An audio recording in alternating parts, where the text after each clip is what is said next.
네.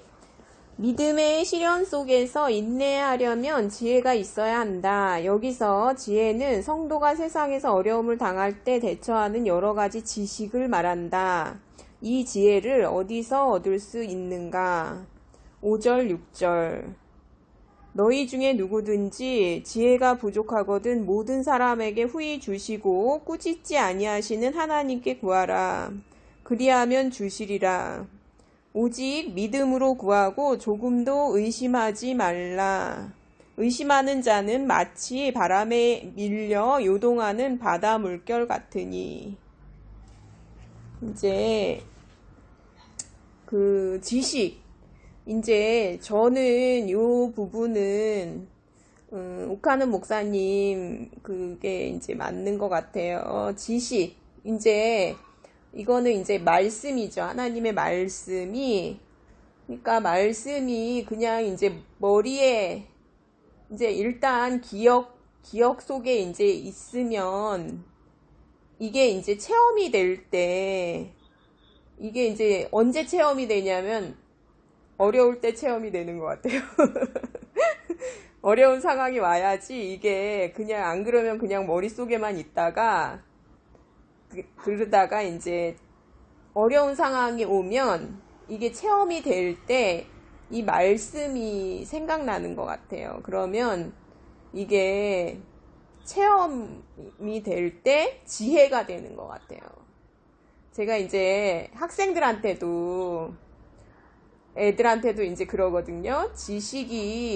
일단은 지식이 있어야 돼. 제가 이제 자주 하는 얘기가 일단은 지식이 있어야 돼. 그래야 이게 이제 경험이 될 때 지혜가 돼. 이제 그 얘기를 하거든요. 그게 없으면, 그러니까 김구 선생님이 그랬대요. 그러니까 교육을 이제 되게 굉장히 강조를 했대요. 왜 그러냐면 사람들이 교육을 받지 못했기 때문에 계속 먹고 사는 문제, 그 다음에 이제 자기 유익을 구하는 문제, 그거에만 이제 있다는 거예요. 살고 있다는 거예요. 그래서 교육을 받지 않으면 자기가 이렇게 왜 살고 있는지 이유도 모르고 그냥 그냥 이렇게 생계 유지만 한다는 거죠. 그래서 이제 교육을 굉장히 강조했다 그러는데, 저도 좀 그렇게 생각해요. 그러니까 하나님의 백성이 그렇게 이제 계속 어린아이처럼 신앙이 자라지 않는 이유는 이게 이제 일단 지식이 있어야 되거든요. 하나님의 말씀이 있어야 되고, 이게 이제 상황 속에서 각자 체험이 될 때 지혜가 되는 것 같아요, 이게. 그래가지고 말씀을 기억하면서 이게 이제 믿음이 되는 거죠. 그래서 이제 여기 보면은 구하라 이렇게 되어 있잖아요. 그러니까 이게 이제 말씀과 딱 맞아 떨어지면서 저의 경우는 좀 그런 것 같아요. 저의 경우는 제가 이제 한번 수술을 한 적이 있는데 그때 말씀을 읽다가 굉장히 이제 불안하고 막 그런 거예요. 이제 마취를 해야 되니까 전신 마취를 해야 되니까 이제 막 불안하기도 하고 겁이 나기도 하고 막 이제 그랬는데, 말씀이 그때 이제 어려운 상황이 되니까 말씀이 딱 들어오더라고요. 예레미야 말씀이었는데, 그러니까 내가 생명 얻기를 노량물을 얻는 것 같게 하리라. 이 말씀이 이제 저한테 딱 들어오니까 그 다음에는 걱정이 안 되는 거예요. 잠도 잘 오고 걱정이 딱 안 되는 거예요. 그러니까 그리고서는 이제 수술을 받는데 신기하게도 이제 아침에 첫 환자로 수술을 받게 되고, 그리고 마취에서도 되게 저는 마취하는 게 되게 무서웠거든요. 안 깨어나면 어떻게 막 이러면서 이제 무서웠는데 저기서 깨어나 버린 거예요. 2시간 만에. 한 5시간쯤 마취가 되어 있어야 되는데 2시간 만에 깨어난 거예요. 그래가지고 막 저기서 이제 옮기지도 않았는데, 회복실로 옮기지도 않았는데 수술실에서 깨어난 거예요. 그래가지고 그게 이제 이런 게 믿음이구나. 그러니까 말씀이 그때 딱 들어오면 불안하고 막 이랬던 게 막 이렇게 요동치는 마음이 그냥 없어져요. 그리고 그냥 뭐 잠도 잘 오고 하나님이 나를 살려주시겠구나. 그 믿음이 딱 되는 순간이 있는 것 같아요. 그러니까 결국은 우리가 이거를 창고에 진짜 뭐 그 말씀 있잖아요. 뭐 옛곡식과 새곡식을 뭐 꺼내가지고 뭐 그런 것처럼 우리가 이제 말씀을 저장해 놓고 있으면 이게 이제 체험이 되는 순간이 있고 그게 지혜가 되는구나. 저는 좀 그렇게 생각이 듭니다. 네, 7번. 예수를 믿는다고 남편이나 부모에게 핍박당한 경험이 있는가? 그때 시험을 이기기 위해 어떠한 지혜가 필요했는지 말해보자.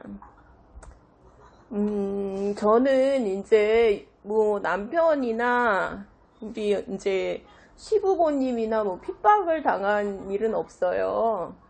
근데 이제 이게 보이는 핍박만 있는 게 아니라 보이지 않는 핍박이 있어요.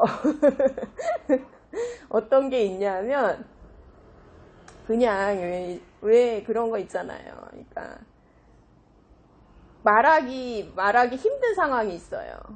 나는 이제 술 안 마신다 이럴 때도 말하기 힘든 상황이 있잖아요. 그런 때가 있는데 그런 때 시험을 이기기 위해서 그냥 막 이렇게 그냥 막 얘기하지 말고 그럴 때 그 지혜가 필요한 것 같아요.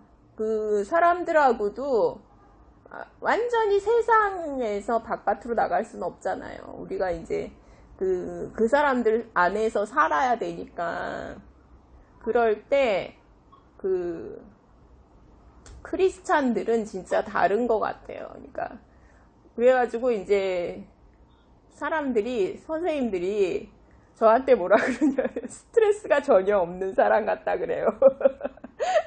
스트레스가 전혀 없는 사람 같다 그러는데 사실은 이제 있죠. 왜 없어요? 스트레스가 없는 사람이 어디 있어요? 살아있는 사람은 누구나 다 스트레스가 있죠. 근데 이제 그럴 때 시련이 이제 오는데 그냥 보통 사람하고는 다른 것 같아요. 보통 사람들은 그걸 막 100% 그렇잖아요. 근데 시련이 오면 뭐를 생각하게 되냐면 아까 이제 속장님이 말씀하신 것처럼 기다리게 된다 그럴까요? 내가 해석을 갖게 되는 때가 오겠지. 하나님이 무슨 이제 어떤 시련 다음에는 영광이 있잖아요. 그러니까 하나님이 나한테 해석을 주실 때까지 기다릴 수 있는 그런 지혜가 좀 생긴다 그럴까요? 그래서 이제 아주 힘든 일이 많았어요. 힘든 일이 많았는데 그냥 막 스트레스를 전혀 안 받는 사람 같다 그러는데 기다리니까 그냥 넘어가게 돼요. 그걸 막 부딪혀가지고 막 이제 사람들은 막 스트레스를 막 100%, 200% 증가시키잖아요. 그게 막 싸우면서 스트레스를 증가시키는데 제가 이제 그 하나님을 믿고 난 다음부터는 예전에는 진짜 많이 싸웠어요. 진짜 막 해결하는 사람이었거든요. 막 부딪혀서 해결하는 사람이었는데 지금은 이 일이 있지 그러면은 그 다음에 해석을 주시겠지 이러고서는 기다리게 된다랄까? 그런 것 같다는 생각이 좀 들었어요.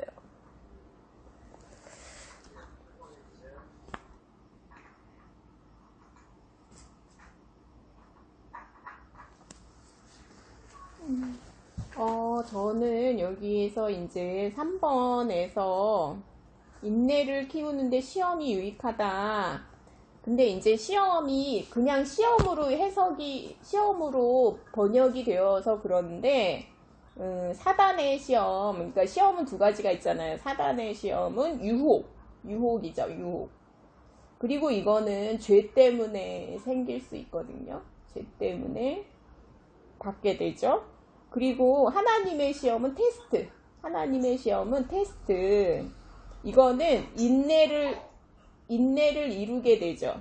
그리고 이거는 이제 훈련 또는 단련이라고 할 수 있을 것 같아요. 그러니까 진짜 그 젊은 사람들이나 진짜 이게 신앙이 없는 사람들을 이렇게 어떤 때 이렇게 보면 진짜 막 싸우잖아요. 자기한테 이만큼 이제 손해보게 했거나 아니면 막 이러면 그냥 자아가 그냥 100% 다 나와가지고 막 싸우고 막 이러는데 진짜 이제 크리스찬들은 좀 다르잖아요. 그 온유함이랄까 인내, 겸손함 이런 게 이제 좀 다르잖아요. 근데 그럴 때 보면 이게 이제 단련이죠. 훈련. 연단을 많이 받은 사람들은 온유해지는 것 같다는 마음이 들어요. 그러니까